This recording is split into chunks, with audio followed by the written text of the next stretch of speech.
ഒരനുഭവം കൊണ്ട് പാഠം പഠിച്ചില്ലെങ്കിൽ ആ പാഠം പഠിക്കുന്നത് വരെ ആ അനുഭവം നിങ്ങളുടെ ജീവിതത്തിൽ ആവർത്തിച്ചുകൊണ്ടേയിരിക്കും എന്നൊരു ചാണക്യ വചനമുണ്ട്. നിങ്ങളുടെ ജീവിതത്തിലും പലപ്പോഴും ഇത്തരത്തിലുള്ള മോശം അനുഭവങ്ങൾ ആവർത്തിച്ചു വരുന്നതായി നിങ്ങൾക്ക് തോന്നാറുണ്ടോ? ഇതിനെയാണ് ടോക്സിക് പാറ്റേൺസ് എന്ന് പറയുന്നത്.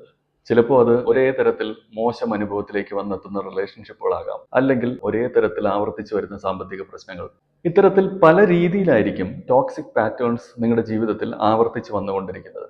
പലപ്പോഴും വിശദമായി അനലൈസ് ചെയ്യുകയാണെങ്കിൽ ഇത്തരം ടോക്സിക് പാറ്റേണുകൾക്ക് ഉള്ളിന്റെ ഉള്ളിലുള്ള മനഃശാസ്ത്രപരമായ കാരണങ്ങൾ നമുക്ക് കണ്ടെത്താൻ സാധിക്കും. ഒരു ഉദാഹരണം പറയുകയാണെങ്കിൽ, നിങ്ങൾ എന്ത് ബിസിനസ്സിന് ഇറങ്ങിത്തിരിച്ചാലും നിങ്ങൾക്കൊരു പരാജയം സംഭവിക്കുന്ന ഒരു അവസ്ഥ ഉണ്ടെന്ന് കരുതുക. അതിന്റെ ഉള്ളിലെ മനഃശാസ്ത്രപരമായ കാരണം ഇന്നർ ബ്ലോക്ക് എന്നറിയപ്പെടുന്ന മാനസികാവസ്ഥയായിരിക്കാം.